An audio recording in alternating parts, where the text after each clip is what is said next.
Good morning students, कैसे हैं आप सब लोग। आज हमारा lecture number 8 on the chapter electricity, right. So हम बात कर लेते हैं प्रीवियस लेक्चर की। हमने प्रीवियस लेक्चर में क्या क्या पढ़ा था। Heating effect of electric current पढ़ा था, राइट, जिसमें हमने क्या पढ़ा था, करंट क्या कर रहा है, कंटिन्यूअसली उसका काम कर रहा है और उसका काम क्या है, to keep itself flowing in the wire. Current का काम क्या होता है, वायर में फ्लो होना, राइट। तो करंट क्या कर रहा है, कंटिन्यूअसली काम कर रहा है to keep itself moving in the wire. और ये करंट को रोकने के लिए कौन आता है, वायर का रेजिस्टेंस आता है। तो करंट मूव करने की कोशिश करता है और रेजिस्टेंस उसको रोकने की कोशिश करता है। यही देखा था हमने, मतलब work done by the current किसकी वजह से काम हो रहा है, करंट की वजह से काम हो रहा है। अब ये करंट जो यूज कर रहा है, वर्क डन हो रहा है, इसी को हमने एक और टर्म्स में पढ़ा था कि electrical energy is getting converted into heat energy, right. क्योंकि जब आपका ये करंट और ये रेजिस्टेंस आपस में आ रहे हैं तो ये जो रेजिस्टर है becomes hot and evaporates, sorry not evaporate, generates heat, right. तो ये क्या कर रहा है, हीट को प्रोड्यूस कर रहा है सॉरी। दैट मीन्स क्या हो गया, आपकी इलेक्ट्रिकल एनर्जी जो है वो किस में is getting converted into which energy, heat energy. So electrical energy is getting converted into heat energy, right. ये सब चीज़ें हमने पढ़ी थी लास्ट लेक्चर में। अब देखो आज हमें क्या क्या पढ़ना है, इसी पे बेस्ट पावर पढ़ना है। हमने लास्ट लेक्चर में भी पावर की बात की थी, बट आज हम डिटेल्स में पावर पढ़ेंगे। पावर के बाद पावर का यूनिट पढ़ेंगे, पावर का unit, then commercial unit of power, commercial unit of power. उसके बाद क्या पढ़ेंगे, हम अलग अलग फॉर्मूलाज पढ़ेंगे पावर के, जो कैलकुलेट करने के लिए, मतलब दैट मीन्स आपके न्यूमेरिकल पर्पस के लिए काम में आ सकते हैं। सो फॉर्मूलाज पढ़ेंगे हम पावर के लिए अलग अलग। उसके बाद पढ़ेंगे हम एनर्जी, इस energy, because electrical energy is getting consume ना। सो इलेक्ट्रिकल एनर्जी कितनी कंज्यूम हो रही है, ये सब एनर्जी निकालने के लिए जो इलेक्ट्रिकल एनर्जी कंज्यूम हो रही है वो हम कैसे कैलकुलेट करें, उसके लिए हम एक फॉर्मूला डिराइव करेंगे। देन एनर्जी का यूनिट देखेंगे, एनर्जी का यूनिट, देन एनर्जी का कमर्शियल यूनिट देखेंगे हम, कमर्शियल यूनिट। कमर्शियल यूनिट देखने के बाद हम कॉस्टिंग देखेंगे, मतलब हमें कितने यूनिट के लिए। देखो अब इलेक्ट्रिकल एनर्जी कंज्यूम हो रही है, तो आप जब इलेक्ट्रिसिटी यूज़ करते हो उसके बदले में क्या करते हो, आप पैसा देते हो गवर्नमेंट को, लाइट बिल आता है ना, इलेक्ट्रिसिटी बिल। तो जैसे ही आपकी इलेक्ट्रिकल एनर्जी कंज्यूम होती है, आपके पैसे आपके पास आना स्टार्ट कर देते हैं, लाइक उसका बिल लगता है इलेक्ट्रिकल एनर्जी। सो कितने amount of electrical energy use करने पे कितने पैसे कैसे कैलकुलेट करें, ये हम देखेंगे। सो कॉस्ट के बारे में हम देखेंगे। उसी के साथ साथ अप्लायंसेस में पावर वोल्टेज रेटिंग रहती है। सो वो पावर वोल्टेज रेटिंग का क्या यूज़ है वो भी आज के वीडियो में हम कवर करेंगे, पावर वोल्टेज रेटिंग। ओके, तो ये सारी बातें आज के लेक्चर में हम कवर करने वाले हैं। तो without wasting time let's move for the our main lecture. देखो अब आता है हमारा सबसे पहला पावर। पावर में हमने अभी जस्ट पढ़ा, the current is flowing in the conductor, current conductor और you can say resistance wire. Okay, so current is flowing in the wire, in the wire. तो हम क्या बोलते हैं, electrical energy is consume, right. ये सब detail में हमने लास्ट लेक्चर में पढ़ा था। अभी हम डायरेक्ट लिखेंगे। So current is flowing in the wire, so we can say that electrical energy is getting consumed, right, is getting consumed। अब अगर इलेक्ट्रिकल एनर्जी कंज्यूम हो रही है तो हम एक और चीज़ क्या बोल सकते हैं, the current is doing work. Current क्या कर रहा है, खुद का काम कर रहा है ना, करंट इज डूइंग वर्क, और उसका खुद का काम क्या है, वायर में से कंटिन्यूअसली फ्लो होना, right. So current is doing work. अब देखो पावर की बात कर रहे हैं हम और ये सब, तो ये आ रहा है कि पावर की डेफिनेशन क्या होती है, पावर कैसे कैलकुलेट करते हैं। पावर मतलब आप कितना अमाउंट ऑफ काम कर रहे हो with respect to time. In other words, time के साथ साथ आपका काम कितना कंप्लीट हो रहा है, मतलब आप वर्क को विथ रिस्पेक्ट टू टाइम जब मेजर करते हो तब आप क्या कर रहे हो, पावर कैलकुलेट कर रहे हो। ओके, सो हम डेफिनेशन क्या लिख सकते हैं पावर की, the rate of doing work, right. rate of doing work is called power. Work is called power. मतलब क्या कर रहे हो आप यहाँ पे, वर्क को कैलकुलेट कर रहे हो विथ रिस्पेक्ट टू टाइम। तो इस स्टेटमेंट से हम पावर का फॉर्मूला निकाल सकते हैं। देखो पावर इज इक्वल्स टू, क्या बोला मैंने, work done with respect to time. ये चीज़ मैंने आपको पहले भी बताई थी कि विथ रिस्पेक्ट टू कुछ बोला है, दैट मीन्स आपको उसको डिनोमिनेटर में लेना है। मतलब अभी यहाँ पे हमारे डिनोमिनेटर में क्या आएगा, टाइम आएगा। So power is equals to work done by time. Okay, so ये हो गया हमारा formula for calculating the power. अब इसी में आगे देखते हैं, दैट मीन्स क्या हो रहा है, P is equals to W by T। हम लिख सकते हैं P for power, W for work done and T for time. तो पर मैंने तो वर्क डन का एक और फॉर्मूला पढ़ा था वोल्टेज के टर्म्स में। जब वोल्टेज की बात चल रही थी तो वोल्टेज क्या बोल रहा था, वोल्टेज मतलब ही क्या होता है, पोटेंशियल डिफरेंस। तो इसके लिए आपको electric potential and potential difference वाला लेक्चर देखना पड़ेगा मेरा। ओके, सो ये potential difference is equal to, हमने क्या बोला था, work done with respect to the amount of charge move. That means नीचे क्या आ रहा है, चार्ज आ रहा है। तो देखो V is equal to W by Q है। तो क्या मैं W के टर्म्स में फॉर्मूला लिख सकती हूँ V multiplied by Q? Yes, मैं लिख सकती हूँ। अब ये W की वैल्यू यहाँ पे पुट कर दो, तो यहाँ पे क्या हो जाएगा, P is equal to W की जगह पे क्या आएगा, V multiplied by Q divided by जो हमारा टाइम इनिशियली है, तो ये T हो गया। अब देखो अगर आप फॉर्मूला को ठीक से देखोगे तो ये क्या आ गया है, Q बाय T आ गया है। तो P इज इक्वल टू क्या हो जाएगा, V multiplied by I, because what is the formula for current or for calculating the current is the charge with respect to time, the amount of charge flowing with respect to time। यही हमने पढ़ा है। अब lecture number 1 और lecture number 2 में इसके बारे में रिवीजन ले सकते हो। ओके, सो अब हमारा पावर का फॉर्मूला क्या आ गया हमारे पास, P is equal to V multiplied by I। तो अब बात कर लेते हैं पावर के यूनिट की। यहाँ से अगर देखें इस फॉर्मूला से, तो हमारे पावर का यूनिट क्या आएगा, power is equals to voltage. किस में मेजर करते हैं हम, वोल्ट में मेजर करते हैं, राइट। और करंट किस में मेजर करते हैं हम, एम्पियर में। तो ये हो गया है इस फॉर्मूले से इसका यूनिट। बट इसका एक और यूनिट बन सकता है from this formula, that is P is equals to W by T। तो यहाँ से मैं वर्क डन की यूनिट क्या रहती है, जूल्स, राइट। ये हमने लास्ट लेक्चर में देखा था, वर्क डन के लिए जूल्स, जेम्स जूल्स की बात की थी। तो ये वर्क डन किसके, वर्क डन का यूनिट क्या होता है, जूल्स। और टाइम किस में मेजर करते हैं हम, सेकेंड्स में, राइट। सो पावर का फॉर्मूला क्या हो जाएगा, या यूनिट का formula P is equals to joules divided by second. तो पावर के लिए ये joules per second is equals to हम क्या यूज कर सकते हैं, direct watt. Okay, WATT watt. मतलब हम आज से पावर को किस यूनिट में मेजर करेंगे, वैट में। बट वैट को अगर हम ब्रेक डाउन करना चाहे तो वो ब्रेक डाउन किस में होगा, जूल्स बाय सेकेंड और जूल्स पर सेकेंड। समझा। देखो P is equals to W by T है, तो power is equals to joules because work done is measures in joules and T is in second.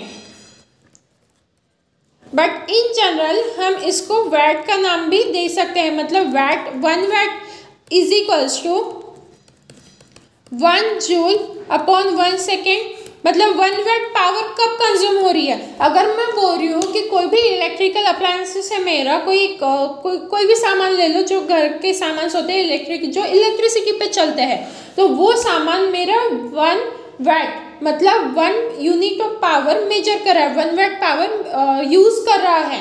That means वो कब करेगा, 1 VAT of power use, जब उसका work done 1 joules के equal रहेगा इन 1 second. मतलब 1 सेकेंड में जब वो 1 जूल ऑफ वर्क परफॉर्म करेगा तो तब हम क्या बोल सकते हैं कि 1 वैट पावर कंज्यूम हो रही है।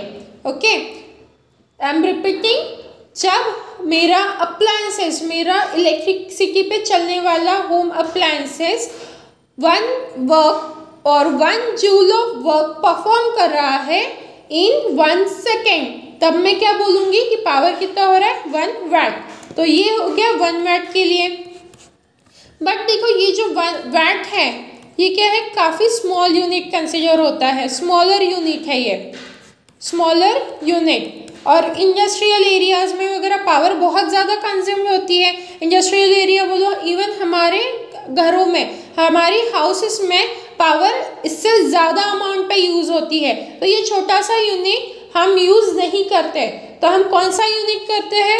कमर्शियल वे में हम कौन सा यूनिट यूज़ करते हैं? Commercial unit of power, commercial unit of power.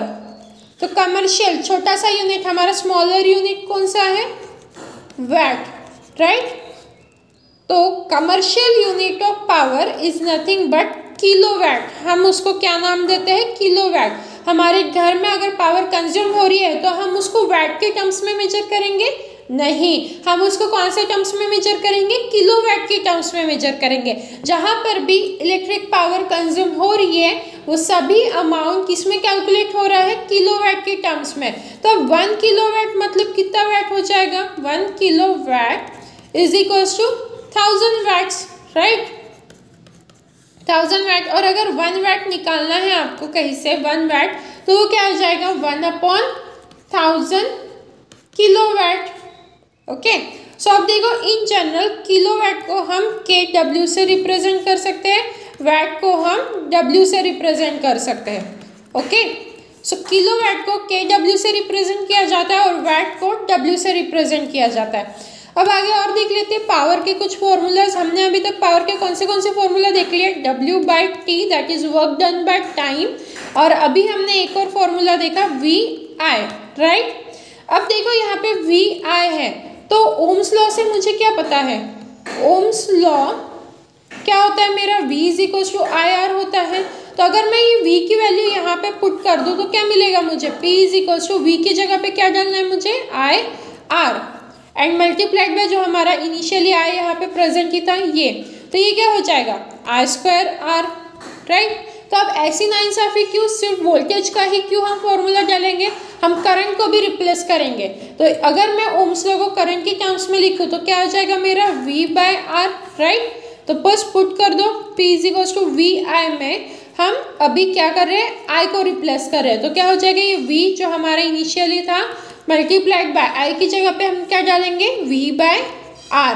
तो क्या हो गया? ये V²R। तो कौन कौन से फॉर्मूले मिले मुझे पावर कंजम्पशन कैलकुलेट करने के लिए? P is to W/T। देखो यहाँ पे हम लिख लेते हैं मुझे कौन कौन से फॉर्मूले मिले। पावर इज इक्वल टू किसके इक्वल होता है? W/T, where W is the work done divided by time in seconds. Okay, इसके अलावा V stands for voltage multiplied by I, that is current. इसके अलावा एक और फॉर्मूला मिला मुझे, दैट इज I²R। मतलब देखो इसमें वोल्टेज चाहिए। अगर आपको लेट सपोज कभी न्यूमेरिकल में पावर कैलकुलेट करने के लिए बोले और आपको वोल्टेज नहीं दिया, आपको सिर्फ करंट और रेजिस्टर दिया है और आपको बोल रहे पावर कैलकुलेट करो, तो आप कौन सा फॉर्मूला यूज कर सकते हो यहाँ पे? I²R। वही सेम अगर आपको वोल्टेज और रेजिस्टेंस दिया है और आपको बोल रहे हैं कि पावर कैलकुलेट करो, तो आप कौन सा फॉर्मूला यूज कर सकते हो यहाँ पे? V²/R। तो इसीलिए ये सारे फॉर्मूलाज हमें याद रखने हैं, क्योंकि हम नहीं जानते न्यूमेरिकल में हमें कौन सा डेटा गिवन रहेगा और उस पर से हमें पावर कैलकुलेट करना है।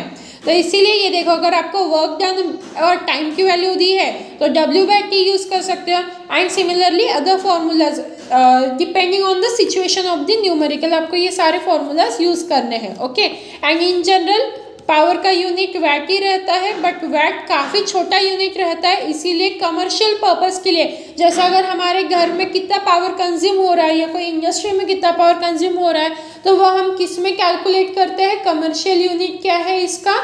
किलोवाट। ओके, तो ये चीज़ें आपको ध्यान में रखनी है कि कमर्शियल यूनिट इसका क्या है? किलोवाट। अब देख लेते हैं क्या क्या बचा है हमारा, और हमने डिस्कस किया था, और हमारा यहाँ पे देखो पावर पढ़ लिया हमने, पावर का यूनिट देख लिया, कमर्शियल यूनिट देख लिया, फॉर्मूला देख लिया। अब स्टार्ट करते हैं हम एनर्जी। एनर्जी पढ़ेंगे, एनर्जी का यूनिट पढ़ेंगे, एनर्जी का कमर्शियल यूनिट पढ़ेंगे। ओके, सो अभी हम नेक्स्ट मूव करते हैं यहाँ पे एनर्जी। एनर्जी, अब देखो एनर्जी के लिए अभी हमने पावर के लिए फॉर्मूला क्या देखा? P is equal to W/T, right. मतलब ये जो है power is equals to work done by time है, राइट। तो ये वर्क डन कौन परफॉर्म कर रहा है? करंट परफॉर्म कर रहा है, और जहाँ पे करंट फ्लो हो रहा है वहीं पे हमने क्या लिखा है कि इलेक्ट्रिकल एनर्जी कंज्यूम हो रही है, राइट। हमने यही लिखा है ना, यहाँ पे देखो, the current is flowing in the wire. अगर करंट फ्लो हो रहा है, electrical energy is getting consume, और इसी को हम क्या बोल रहे हैं? Current is doing work. मतलब जहाँ पे वर्क डन हो रहा है बाय करंट, वहीं पे क्या हो रही है? इलेक्ट्रिकल एनर्जी कंज्यूम हो रही है। एंड हमने लास्ट लेक्चर में भी वर्क डन को किससे रिप्लेस किया था? हीट एनर्जी से। तो मैं यहाँ पर भी वर्क डन को एनर्जी से रिप्लेस कर सकती हूँ। ये जो वर्क डन है इसको अगर मैं ऐसा लिख दूँ, power is equals to energy by time, तो ये भी मेरा सही हो जाएगा। ये भी एक फॉर्मूला मिल गया मुझे पावर के लिए, that is power is equals to energy by time. But यहाँ पे मेन टॉपिक कौन सा है हमारा? एनर्जी। तो इसीलिए हम क्या करेंगे? इस फॉर्मूला को एनर्जी के टर्म्स में कन्वर्ट करेंगे। तो क्या हो जाएगा? Energy is equals to power, ये टाइम उधर जाएगा तो क्या हो जाएगा? मल्टीप्लीकेशन में आएगा, तो पावर मल्टीप्लाइड बाय टाइम। मतलब हम लिख सकते हैं E is equals to P multiplied by T, that is energy is equals to power consume in time. Okay, तो क्या होगा? ये यहाँ पे विथ रिस्पेक्ट टू नहीं है, क्योंकि विथ रिस्पेक्ट टू होता तो डिवीजन में आता। तो energy is equals to P multiplied by time. अब देखो, अच्छा इसमें डिफरेंस देख लो कि विथ रिस्पेक्ट टू क्यों नहीं है, क्योंकि ये पावर जो है ये पावर कंज्यूम, ओके, तो ये work done with respect to time ये पावर होता है। बट यहाँ पे जो दूसरा टाइम है, मल्टीप्लीकेशन ऑफ टाइम, ये क्या है कि करंट कितनी देर के लिए फ्लो हो रहा है आपके अप्लायंसेस से, वो टाइम यहाँ पे हम लिखने वाले हैं। इसीलिए जो ये पावर का टाइम है ये तो अपना अलग है, और ये टाइम क्या है कि करंट कितनी देर के लिए अपना काम कर रहा है, ये करंट कितनी देर के लिए वायर से फ्लो हो रहा है, तो इसीलिए ये टाइम मल्टीप्लीकेशन में है, ठीक है। So energy is equals to power multiplied by time. ये हो गया एनर्जी कैलकुलेट करने के लिए फॉर्मूला। तो अब इस पर से हम इसका यूनिट लिख सकते हैं। क्या हो जाएगा? देखो, E is equals to P multiplied by T है, तो पावर का यूनिट क्या है मेरा? Kilowatt, right. मैंने अभी बताया हम पावर के लिए कमर्शियल यूनिट मतलब इन जनरल कौन सा यूनिट यूज करेंगे? किलोवाट, और इसका छोटा यूनिट कौन सा है? वैट है। और ये टाइम, यहाँ पे एक चीज आपको ध्यान रखनी है, एनर्जी हमेशा आवर्स में गिनो, क्योंकि किलोवाट काफी बड़ा यूनिट है, इसीलिए टाइम का भी हम बड़ा यूनिट कंसिडर करेंगे, दैट इज आवर्स। टाइम का सबसे बड़ा यूनिट कौन सा पता है हमें? आवर्स ना। अब दिन, ईयर्स, मंथ्स वो सब नहीं, सेकेंड्स, मिनट्स एंड आवर्स में सबसे बड़ा यूनिट कौन सा है? आवर्स है, राइट। तो एनर्जी के लिए अगर हम पावर किलोवाट में मेजर कर रहे हैं तो टाइम भी क्या है? टाइम का भी बड़ा यूनिट करेंगे हम, दैट इज आवर्स। तो एनर्जी के लिए यूनिट क्या हो गया? किलो। एनर्जी का यूनिट क्या हो गया यहाँ पे? Kilowatt hour, okay. So ये हो गया एनर्जी का यूनिट। अगर हम इसको सिंबॉलिक फॉर्म में रिप्रेजेंट करें तो E is equals to KW, और R के लिए क्या आ जाएगा? H, right. तो इस तरीके से हम एनर्जी को किस यूनिट में मेजर करेंगे? Kilowatt hour. अब आते हैं कॉस्टिंग की तरफ। अब देखो, मुझे बोला जाता है कि मेरा 1 यूनिट अगर मैं इलेक्ट्रिसिटी कंज्यूम कर रही हूँ तो मुझे उसके लिए कितने रुपीज़ देने पड़ेंगे? Let's say 3 rupees, okay. वैसे इससे ज़्यादा रहते हैं। हम एक एग्जांपल कंसिडर करें कि अगर मैं 1 unit of energy electricity consume कर रही हूँ तो मुझे कितना पे करना पड़ेगा? ₹3। मतलब 1 किलोवाट आवर अगर मैं यूज़ कर रही हूँ तो मुझे कितना पे करना है? ₹3। अभी 1 किलोवाट आवर कब होगा? जब मेरा पावर कंजम्पशन क्या रहेगा? 1 रहेगा, 1 किलोवाट और इन 1 आवर, राइट। सब 1 होना चाहिए, तभी ये क्या आ जाएगा मेरा? 1 किलोवाट आवर होना चाहिए। मतलब इससे एक और पॉइंट हमें ध्यान में रखना है कि एनर्जी किस पे डिपेंड कर रही है? Electrical energy consumption. Electrical energy consumption depends on which factors? Depends on power consume by the appliances, मतलब हमारा इलेक्ट्रिसिटी जो यूज़ हो रही है तो वो किस पर डिपेंड करती है कि जो हमारा अप्लायंस है वो कितना पावर कंज्यूम कर रहा है। ओके, कंज्यूम कर रहा है और वो कितनी देर के लिए वर्क कर रहा है। दैट मीन्स कितनी देर के लिए आप उसको ऑन रख रहे हो। लेट सपोज आप फ्रिज यूज़ कर रहे हो तो फ्रिज का पावर कंजम्पशन कितना है और आप कितनी देर के लिए फ्रिज को यूज़ कर रहे हो। यहाँ पे आप लिख सकते हो कितनी देर के लिए आप अप्लायंस को यूज़ कर रहे हो। Okay, that means the time for which you are using your appliances. Okay, तो ये दो फैक्टर्स पे हमारी इलेक्ट्रिकल एनर्जी कंजम्पशन डिपेंड करती है। तो अगर आपको कोई पूछे कि इलेक्ट्रिकल एनर्जी कंजम्पशन कौन से फैक्टर्स पर डिपेंड करती है तो आपका आंसर क्या होना चाहिए। First is power consumption and second is for how much time you are using और you are using that electrical appliances, right. So अब आते हैं हमारी कॉस्टिंग की तरफ। दैट इज़ 1 किलोवाट के लिए मुझे ₹3 देना पड़ रहा था। तो देखो, अब हम एक एग्जांपल लेते हैं जिससे आपको ये सारे कंसेप्ट क्लियर हो जाएंगे। इसी में आपका पावर रेटिंग भी, पावर वोल्टेज रेटिंग भी कवर हो रहा है।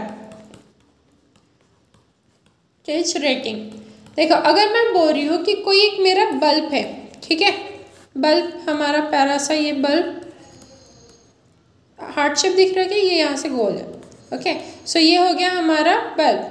तो ये कितना है। अब बल्ब पे आप कभी भी कोई भी सामान देखोगे इलेक्ट्रिकल अप्लायंसेस तो उसमें पावर रेटिंग दी रहती है एंड वोल्टेज रेटिंग दी रहती है। मतलब देखो, बल्ब के लिए कैसा दिया रहेगा, 100 वाट 220 वोल्ट, कुछ इस तरीके से आपको रेटिंग्स दी रहती है इलेक्ट्रिकल अप्लायंसेस पे। अभी ये वीडियो खत्म होने के बाद जाके चेक कीजिए, आपके सारे इलेक्ट्रिकल अप्लायंसेस पे पावर रेटिंग या वोल्टेज रेटिंग आपको दी रहती है, ठीक है। तो ये क्या है, 100 वाट एंड 220 वोल्ट, मतलब इसका पावर कंजम्पशन कितना है, 100 वाट है। और वही वो कितना वोल्टेज पे हम यूज़ कर सकते हैं उसको, 220 वोल्ट पे। मतलब आप ये बल्ब को कितने वोल्ट्स पे, कितना वोल्टेज आप इसको प्रोवाइड कर सकते हो, 220 वोल्ट, और इसका पावर कंजम्पशन क्या है, 100 वाट है। ओके, सो अब बात करते हैं कि मेरा 1 यूनिट के लिए क्या था, यहाँ पे 3 रुपीज़ लग रहे थे और यहाँ पे मेरा पावर है 100 वाट और वोल्टेज है 220 वोल्ट। तो मुझे सबसे पहले क्या निकालना पड़ेगा कि मेरा बल्ब एक दिन में कितना एनर्जी कंज्यूम कर रहा है। तो मतलब E इज इक्वल टू क्या हो जाएगा, power by time, no this is multiplied by time. Okay, so power multiplied by time, मतलब हमारा एनर्जी जो है, इलेक्ट्रिकल एनर्जी कंजम्पशन, वो कितने टाइम के लिए यूज़ हो रहा है। तो ये टाइम, लेट सपोज ये बल्ब डेली कितनी देर के लिए ऑन रहता है, डेली फॉर 2 आवर्स।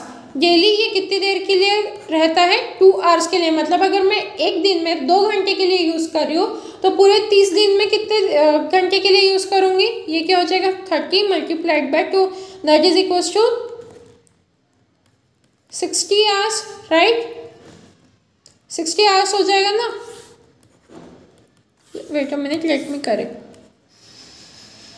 यस, तो अब मुझे क्या क्या पता चला है कि मेरा बल्ब जो है उसकी पावर कितना है, 100 वाट का है वो डेली उसका टाइम वो कितने, अगर एक दिन की बात करें तो 2 आवर्स के लिए है, 2 आवर्स के लिए वो यूज़ हो रहा है। वही अगर 30 डेज़ की बात करें, मतलब एक मंथ की, तो वो कितने घंटों के लिए यूज़ हो रहा है, 60 आवर्स के लिए वो यूज़ हो रहा है। और उसका वोल्टेज मुझे दिया है 220 वोल्ट है। ओके, सो अब हम कैलकुलेट कर लेते हैं कि इलेक्ट्रिकल एनर्जी कितनी कंज्यूम हो रही है। तो E इज इक्वल्स टू क्या फॉर्मूला हमने डिराइव किया है, E is equals to power multiplied by time. तो पावर कितना है मेरा, 100 वाट है, वाट में दिया है, ये ध्यान में रखो। और टाइम कितना है मेरा, 60 आवर्स है। तो अब ये वाट में दिया है, पर मैंने क्या बोला कि हमारे घरों में भी जब हमारी इलेक्ट्रिकल एनर्जी कंजम्पशन होती है तो हम किस में गिनते हैं, वो किलोवाट में गिनते हैं। तो अगर 1 watt is equals to 1/1000 kilowatt होता है तो यहाँ पे 100 वाट क्या हो जाएगा, 100 watt is equals to 100/1000 kilowatt, right. तो यहाँ पे मैं रिप्लेस कर सकती हूँ, यहाँ पे 100/1000 मल्टीप्लाइड बाय 60, राइट। तो इससे मेरा ये अगर सॉल्व करूँगी तो मेरा निकल जाएगा कि मेरा जो बल्ब है वो 30 दिन में कितना इलेक्ट्रिकल एनर्जी कंज्यूम कर रहा है। तो यहाँ से हम सॉल्व कर लेंगे इसे, ये कट गया और यहाँ से ये 100 ये भी कट हो रहा है। तो मतलब इलेक्ट्रिकल एनर्जी कंज्यूम वो कितनी है 6, और इसका यूनिट क्या आएगा किलोवाट आवर, क्योंकि एनर्जी का यूनिट क्या होता है किलोवाट आवर। मतलब मैं इसे लिख सकती हूँ the bulb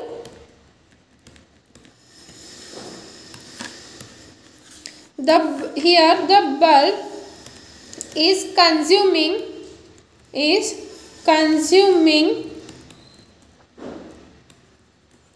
electrical energy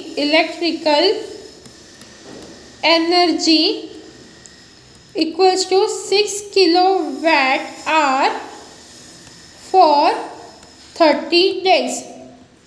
okay तो 30 दिन में मेरा बल्ब कितना एनर्जी कंज्यूम कर रहा है, यहाँ पे इलेक्ट्रिकल एनर्जी 6 किलोवाट आवर। पर देखो यहाँ पे क्या दिया था मुझे कि मेरा 1 यूनिट, अगर मैं 1 यूनिट यूज़ करती हूँ तो ₹3 लग रहे हैं मुझे। तो देखो 1 यूनिट मतलब ही एक्चुअली क्या होता है 1 unit is equals to 1 kilowatt hour होता है, ओके। और इसके लिए मुझे कितने रुपए देने पड़ रहे हैं 3 रुपये देने पड़ रहे हैं। अगर मैं 1 यूनिट मतलब 1 किलोवाट आवर यूज़ करती हूँ तो मुझे 3 रुपये पे करने हैं। तो अभी मेरा बल्ब जो है वो कितना यूनिट यूज़ कर रहा है 6 यूनिट यूज़ कर रहा है, मतलब ही क्या हो गया 6 किलोवाट आवर यूज़ कर रहा है। तो उसके लिए मुझे कितने रुपए लगेंगे, क्या करोगे आप यहाँ पे 6 मल्टीप्लाइड बाय 3 कितना आ गया 18। मतलब अगर पूरा महीना पूरे 30 डेज के लिए मैं बल्ब को 2-2 घंटे के लिए डेली 2 घंटा यूज़ कर रही हूँ तो मुझे कितने रुपीस देने पड़ेंगे, जो मेरा इलेक्ट्रिसिटी का बिल आएगा वो कितना आएगा मेरा ₹18। देखो मैंने क्या किया, बल्ब यूज़ कर रही हूँ डेली 2 आवर्स के लिए, तो एट द एंड मुझे इलेक्ट्रिसिटी का बल्ब, और यहाँ पे क्या है ₹3 फॉर 1 यूनिट, 1 यूनिट के लिए क्या है ₹3 है। तो इलेक्ट्रिसिटी का बिल फॉर 30 डेज, सिर्फ अगर मैंने बल्ब यूज़ किया बाकी कुछ नहीं है, तो मेरा कितना आएगा इलेक्ट्रिसिटी का बिल ₹18, मुझे 18 रुपये पे करने पड़ेंगे।